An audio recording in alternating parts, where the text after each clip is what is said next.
Olá, está começando o Chão e Paz, o seu programa do bem. Hoje você vai conhecer a história de Monsenhor Walter Jorge Pinto Andrade, pároco da Igreja Nossa Senhora da Purificação em Santo Amaro. Ele comemora 50 anos de ordenação e a nossa equipe viajou até a cidade do Recôncavo Baiano para mostrar um pouco do dia a dia do sacerdote e da comunidade. Nesta edição, trazemos ainda o segundo capítulo da série de reportagens sobre os santos que passaram pela Bahia. O Chão e Paz está no ar. A repórter Patrícia Luz, que também é editora do jornal São Salvador, foi até Santo Amaro para entrevistar um sacerdote que vive um momento especial este ano. Confira. O Chão e Paz está em Santo Amaro da Purificação, com o Monsenhor Walter Jorge Pinto Andrade, que este ano celebra 50 anos de vida sacerdotal. Monsenhor, é uma alegria para nós estarmos aqui e participarmos dessa celebração contigo. Maior alegria é minha em receber a vocês que produzem esse programa de Chão e Paz para a nossa arquidiocese do seu setor de comunicação. Nesses 50 anos de caminhada, de vida sacerdotal, de que maneira o senhor pode resumir, não sei, dizer em algumas palavras, a marca da sua vocação? A marca da minha vocação nasceu de um padre, que era meu pároco, um homem assim, rígido, bravo, até agressivo, mas que tinha para com as crianças um carisma especial. Ele nos chamava de meus netos brancos, meus netos pretos. E a gente passeava com ele, sentava num bar, ele pagava picolé para a gente. E uma vez no ano ele fazia uma missa para as crianças. Isso me fez despertar a vocação. Eu queria ser um padre como ele. E, de fato, eu tenho com as crianças um carinho especial. Aqui em Santo Amaro, alguns me chamam de avô. Eu até repito, você é meu neto preto, você é meu neto branco. Para chegar aos 50 anos de vida sacerdotal, o que foi que lhe ajudou neste tempo todo? Primeiro me ajudou a palavra de Deus, a palavra santa, que eu ouvi do meu bispo, quando me ordenou, me disse assim, prega o que você crê. Foi uma coisa. Tanto assim que eu publiquei um livro, né? Anunciando a palavra. E no prefácio, na apresentação, eu cito o bispo e esse fato. Depois, para todo e qualquer cristão, a palavra de Deus é sempre fundamental. Segundo, o amor a Nossa Senhora. Porque eu nasci debaixo do manto dela. Minha terra tem uma devoção muito grande a Nossa Senhora, com o título de Imaculada Conceição. Terceiro, o amor à igreja, à mãe igreja. E isso me fez superar as dificuldades, os fracassos, as quedas e vencer os 50 anos. Durante toda essa caminhada, essa vida sacerdotal, o Monsenhor Walter tem contribuído com a Arquidiocese de Salvador com muitos serviços e trabalhos. Para quem não sabe, Monsenhor Walter não é soteropolitano, ele é de Conceição do Almeida, mas já está conosco há muito tempo. E, durante este tempo todo aqui, uma marca forte é a presença dele na Basílica do Senhor do Bonfim, durante 27 anos de trabalho. Não é isso, Monsenhor? Sim. Olha, quando me ordenei, eu disse que eu não ia pedir nada, ia me colocar à disposição. Tanto assim que, algumas vezes, eu rejeitei certas propostas, inclusive de ir para o Bonfim. Insisti com Dom Avelar que eu não devia ir, porque eu estava na arquidiocese apenas um ano, que Bonfim é uma igreja que certamente todos os padres querem lá estar. E, no fim, ele disse, não, você vai, e eu fui. As nomeações todas que eu tive até hoje, a de Santo Amaro, por exemplo, Dom Geraldo me perguntou, você quer pensar? Eu disse, não, senhor. Porque se eu for pensar demais, eu posso ter a tentação de dizer não, então eu digo logo sim. E assim aceitei as missões todas que a igreja me pediu. Eu acho que filho nunca diz não à mãe. Eu sempre achei que a igreja é mãe. Você tem acompanhado aqui no Chão e Paz uma série de reportagens sobre os santos que passaram pela Bahia. Para contar a história de hoje, nossa equipe foi até Belém de Cachoeira, no Recôncavo, onde São Frei Galvão passou 4 anos no século XVIII. A distância de Salvador até Belém de Cachoeira é de aproximadamente 120 quilômetros. A cidade carrega o nome do distrito em que está localizada, no Recôncavo Baiano. Foi ali que o primeiro santo brasileiro, Frei Galvão, fez os estudos no extinto seminário há mais de 300 anos. Nessa época, em torno da igreja de Nossa Senhora de Belém, havia dormitório dos estudantes, sala de aula, cozinha e despensa, até a altura do local onde está o pé de caju. Foi lá que o padre Bartolomeu de Gusmão criou uma bomba hidráulica de elevação de água. Então ele fez uma engenhoca que fazia subir água aqui para o seminário, e é onde teve o primeiro seminário com água encanada no Brasil. A construção do seminário foi uma iniciativa do irmão de Bartolomeu, o também padre Alexandre de Gusmão. Foi esse ambiente iluminado, intelectual e espiritualmente, que acolheu Frei Galvão, que queria se tornar um padre jesuíta, mas, por causa da perseguição liderada pelo Marquês de Pombal, acabou se mudando para um convento franciscano de Macaú, no Rio de Janeiro. Era uma educação da época, uma educação rígida para formar meninos de qualidade, meninos que pudessem ser algo assim, importante no futuro. De onde foi para São Paulo no ano em que foi ordenado sacerdote, em 1762. O primeiro santo brasileiro passou por aqui, por este seminário, e ficou durante 4 anos. Você acredita que esta formação que ele recebeu aqui contribuiu para essa caminhada rumo à santidade? Com certeza, porque aqui ele ficou em convívio com o padre Alexandre de Gusmão, e era um lugar recluso, então fazia muitas orações. Então daqui ele começou a sua caminhada para que hoje ele se tornasse santo. Frei Galvão foi canonizado pelo Papa Bento XVI em maio de 2007, durante a visita do Pontífice ao Brasil. O milagre que o tornou santo foi operado em uma família paulistana, em 1999, quando uma mulher, após sofrer 3 abortos espontâneos, teve uma gravidez de risco e o filho recém-nascido rapidamente recuperado depois de ficar internado por graves problemas respiratórios. Além de rezar as novenas, a mulher tomou as pílulas de Frei Galvão, papéis com versículos do ofício da Santíssima Virgem, escritos pelo santo. Bem, aqui a gente recebe muitos romeiros, principalmente na missa de final de mês, que começa às 15 horas. Então, aqui a gente tem a distribuição das pílulas, um momento de oração, de exaltação eucarística. Depois nós temos os momentos em que as pessoas vêm, contam suas graças alcançadas. Então, assim, é intenso porque a gente recebe muita gente. E, graças a Deus, as pessoas têm alcançado muitas suas graças dentro daquilo que Jesus Cristo acha necessário as pessoas receberem. A igreja passa por reforma, mas a devoção a São Frei Galvão é visível, seja pelas imagens do santo, seja pelos objetos que fazem referência a ele. Outro detalhe que chama a atenção dos romeiros é a ornamentação do forro da sacristia, revestido com pintura oriental, construída pelo jesuíta e artista francês Charles Belleville, que passou pela Bahia quando veio do Oriente. Frei Galvão, mensageiro da luz, um cristão, que o exemplo traduz. Frei Galvão, beato da fé e bondade. No próximo bloco, você continua acompanhando a entrevista com o Monsenhor Walter Jorge Pinto Andrade, pároco da Igreja Nossa Senhora da Purificação em Santo Amaro.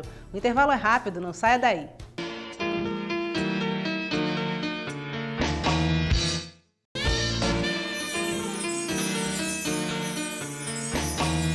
No próximo sábado, a partir das 5 da tarde, o Seminário Central São João Maria Vianney, na Federação, realiza o Arraiá Vocacionar, com música ao vivo, comidas e bebidas típicas, além de apresentação de quadrilhas juninas. Para saber mais sobre a festa, o número é 2201-2500. E ainda falando em forró, neste domingo acontece o Arraiá da Paróquia São Paulo Apóstolo, no IAPI, a partir do meio-dia. O evento será no Salão Paroquial e o contato para outras informações é 3256-4704. Neste sábado, a Pastoral de Comunicação oferece a oficina Como Falar em Público, das 8 da manhã até às 5 da tarde, na sala de aula da Pascom, no Garcia. As inscrições podem ser feitas de segunda a sexta e, para tirar dúvidas sobre a atividade, o número é 4009-6604. Nos 50 anos de sacerdócio, Monsenhor Walter Jorge Pinto Andrade serviu a igreja de diversas formas, inclusive atuando na área de comunicação. Veja na segunda parte da entrevista feita pela repórter Patrícia Luz. Monsenhor, o senhor tem um lado comunicador. Trabalhou na Rádio Excelsior, com o Jornal da Arquidiocese, tem até um livro publicado. Como é isso na vida do senhor? Bom, eu fui ser comunicador na Arquidiocese por atitude de Dom Avelar. Primeiro ele me entregou a máquina offset, disse o nome do jornal, que era Comunhão e Participação, disse a data do lançamento do jornal e nada mais. E me disse, é dentro de um mês. Eu levei aquela máquina para a Cúria, que começou funcionando lá na Sé, e comecei a matutar como seria esse jornal. E aí começou. Era grampeado, era impressa na máquina offset, imprimia, e a gente grampeava. Depois o padre Zé Carlos, que na época era seminarista, foi me ajudar. A gente grampeava e eu saía entregando nas paróquias. Depois foi lá para o Senac, lá embaixo, foi se imprimir lá, e assim fiquei alguns anos. Depois ele me pediu para ser presidente da Rádio Excelsior, logo que a Arquidiocese e a Fundação Dom Avelar adquiriu a rádio. Lá fiquei presidente, deixei a presidência com Dom Lucas, e durante 10 anos seguidos eu fazia o programa da Ave Maria. Eu já não sabia mais nem o que dizer de Nossa Senhora. Agora, o livro foi publicado pelo seguinte: eu, até os 60 anos, segui aquele esquema que eu aprendi no seminário. A gente preparava a pregação e fazia um esquemazinho no papel, e era no púlpito, antigamente. Então, a gente botava uma moeda em cima e ficava olhando o esquema e pregava. Mas, aos 60 anos, a cabeça da gente já começa. E como eu sou muito cioso daquilo que eu ouvi do meu bispo, eu digo que preparar a pregação, primeiro é respeito à palavra de Deus, segundo, respeito a nós mesmos, terceiro, respeito ao povo. E um dia me perguntaram, por que o senhor não escreve? Eu digo, é muito pobre. Não, é preciso, na Arquidiocese, ultimamente ninguém publica nada. Depois os colegas começaram a pedir, depois o povo. Aí eu tomei coragem e, o ano passado, quando eu fiz 40 anos de padre, eu lancei o livro. Dei a Dom Gregório para fazer a revisão e fazer o prefácio. E o livro saiu aí. Não é uma obra-prima de literatura, mas é aquilo que eu termino dizendo na apresentação. É a fidelidade à palavra de Deus ao magistério da Igreja. Padre, escritor, comunicador e professor. O senhor formou muitos padres e até bispos. Eu ensinei 42 anos. Comecei ensinando em 1960, ensinando no Seminário de Salvador, matemática. Depois, em 63, substituindo acho que era jesuíta, que foi transferido, que era professor de liturgia. Como eu tinha feito um curso de liturgia em Belo Horizonte, o reitor do seminário, na época, Cônego Oscar Damião de Almeida, me pediu, e eu enfrentei uma sala de aula, no primeiro ano, eu no terceiro ano de teologia, a ensinar no primeiro em filosofia. Foi aí que Dom João Nilton, que tinha 19 anos, foi meu aluno. Depois, tomei conta, fui disciplinário, chamava-se assim, do Seminário Menor de Salvador durante o ano de 63, quarto, quinto e sexto anos, e padre Cândido em Itaparica, primeiro, segundo e terceiro. Depois fui ser reitor de Amargosa, professor de Amargosa, professor e diretor de São Miguel, Laje, e aí enveredei por educação, levei 22 anos ensinando no Instituto de Teologia. Então, foram 42 anos, entre diretor de colégio, 26 anos, e professor, 42. Neste tempo todo de caminhada, de vida sacerdotal, um momento forte, que com certeza o senhor vivenciou, foi o Concílio Vaticano II. De que maneira o senhor poderia fazer uma análise sobre este momento para a Igreja? Eu costumo dizer que eu sou um produto híbrido. Fui formado até 1963, antes do concílio. O concílio estava acontecendo, né? Estava acontecendo, mas foi a partir de 65, quando o concílio terminou, que os documentos conciliares começaram a ser colocados em prática. Eu constato que a igreja de hoje É uma igreja muito mais aberta, muito mais povo, muito mais participativa. Agora, observo também que, às vezes, por ser uma igreja mais aberta, nem sempre a gente tem a firmeza dos princípios. E, às vezes, não formamos o povo. Eu, quando cheguei em Jequié, eu fiz um estudo comparativo entre os formados por Padre Altino, por Dom Climério e por Dom Jário, que foram meus antecessores. E a gente via nitidamente, nos mais velhos, nos meia-idade, nos mais novos, a formação completamente diferente, mas tinha uma estrutura. Os movimentos antigos da igreja formavam mesmo, davam consciência de igreja, de compromisso com o Evangelho. Mas isso não quer dizer que os tempos modernos, os nossos tempos, não sejam tempos... A maravilha da igreja é a multiplicidade de pastorais, movimentos novos. Quem é que falava no meu tempo de pastoral da prostituta? Seria até excomungado, né? No meu tempo, violão era instrumento de boêmio, imagine. Muito mais falar em pastoral de lavadeira, nada disso se falava. Então, o Concílio Vaticano II, é o que disse João 23, foi o novo Pentecostes que balançou tudo. Neste fim de semana, o movimento Pontos Coração promove o Retiro de Pentecostes. O tema deste ano é os 7 Dons do Espírito Santo. O encontro acontecerá na Fazenda Natal, em Simões Filho, e terá palestras, partilhas, adoração ao Santíssimo Sacramento e missas. Para mais informações, os números são 8800-0271 e 9652-8837. Já está disponível o novo Guia Arquidiocesano, que reúne informações sobre as paróquias, grupos, movimentos pastorais e padres da Arquidiocese de Salvador. As paróquias que ainda não receberam os exemplares podem fazer a retirada na Secretaria de Pastoral no Garcia, de segunda a sexta. Para saber como solicitar o material, basta ligar para os números 4009-6605 ou 6636. Vamos agora para mais um rápido intervalo e voltamos já. Na volta, mais histórias sobre os 50 anos de ordenação de Monsenhor Walter Jorge Pinto Andrade. Continue com a gente.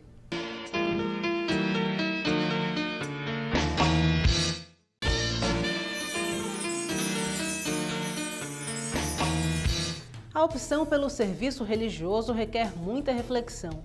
Quem tem dúvidas sobre essa vocação deve ficar atento à entrevista que a repórter Patrícia Luz fez com Monsenhor Walter Jorge Pinto Andrade. Eu já disse em alguns lugares onde eu passei, inclusive disse em Amargosa, que eu voltei a Amargosa 50 anos depois, 26 de abril, para pregar a mesma festa. O bispo, que na época era seminarista, sabendo que eu preguei lá, ainda era diácono por uma circunstância toda especial, me convidou para pregar a festa da padroeira. Eu voltei. Lá estavam os meninos do seminário da diocese, e estavam os padres jovens, padres que eu nem conhecia. Eu disse para eles o seguinte, e digo para qualquer jovem, qualquer seminário, qualquer padre novo: nós não somos anjos, mas não somos também demônios. Nós somos pessoas, e fazer a opção por Cristo na vida sacerdotal ou religiosa é um pulo no escuro. Mas se a gente cai com firmeza, se mantém.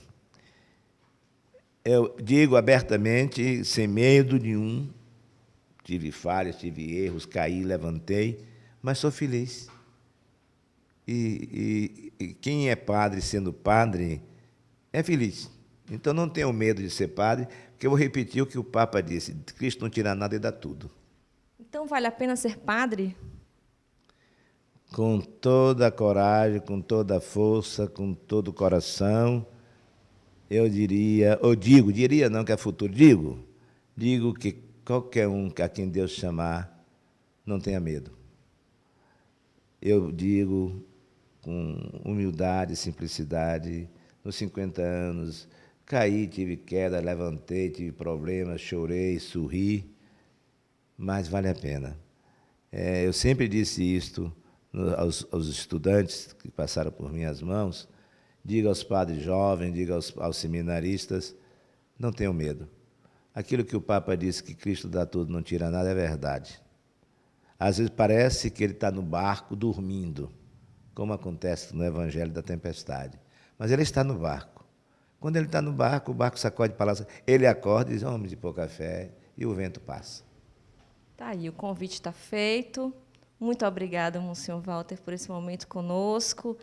Feliz bodas, que Deus possa continuar lhe abençoando e fazendo este sacerdote tão importante para cada um de nós.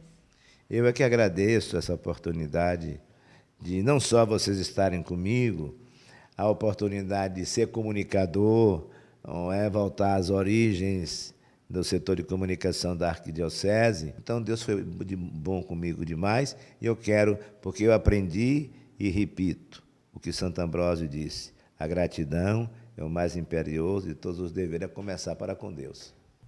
Agora você vai conhecer mais sobre a rotina do pároco e da comunidade da Igreja Nossa Senhora da Purificação. Confira.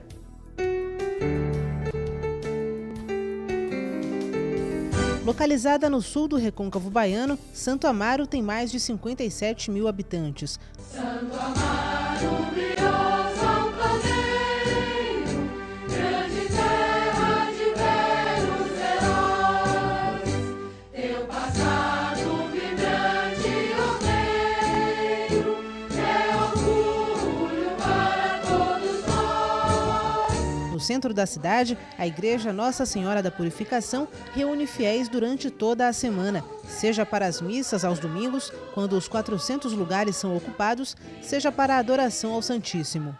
Vós sois a vida, sois o amor, vós sois a graça, bem fazeja, vós sois a graça, bem fazeja.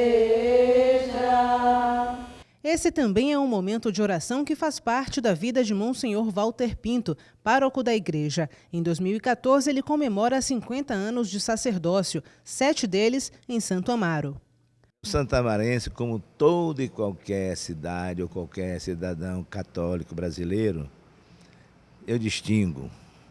Há aqueles que têm fé de um compromisso sério com Jesus Cristo, com a igreja, que assume sua igreja, que vive sua igreja.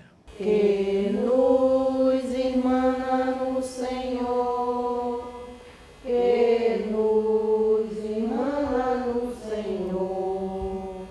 E há também aqueles que têm fé misturada, mesclada, porque Santo Amaro tem 30 ou 40 terreiros de candomblé. Anoitecer divina luz, anoitecer divina luz. Então também o sincretismo é forte, porque em razão daqui ter sido o açucareiro da Bahia, como dizia Monsenhor Curvelo, os engenhos, eram 22 engenhos dentro do município de Santo Amaro. Santo Amaro chegou a ter 22 padres morando aqui, porque cada engenho tinha um capelão. Em nossas almas acender o amor de Jesus. Então é uma fé viva de um grupo bem comprometido, e uma fé mesclada, misturada, sincrética, e uma fé apática, digamos assim. Mas no fundo, a presença do germen, do verbo encarnado está presente no coração deles todos. A Igreja Nossa Senhora da Purificação começou a ser construída em 1706 e levou quase um século para ser concluída. Por isso, o templo foi se adaptando aos modismos de cada época e acabou se convertendo em uma igreja do tipo comum no século XVIII. Na área interna, modificada durante a década de 1920, destaque para os 10 painéis figurados de azulejo e para o acervo de imagens. A matriz de Santo Amaro é formada por 9 comunidades, sendo 4 delas na zona rural. Cada uma tem um valor diferente para Monsenhor Walter Pinto. Em nossas almas acender o amor de Jesus.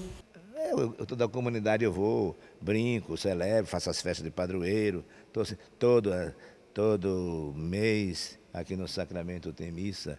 Lá em São Francisco tem no convento toda quarta-feira, Amparo quarta de tarde, Bonfim toda sexta. Eu não concentro tudo aqui na matriz. Na matriz só tenho quinta, sábado e domingo. O resto do tempo é nas comunidades. E domingo eu celebro às vezes 3 missas, né? para atender as comunidades rurais. Só pode ser dia de domingo. Anoitecer, divina luz.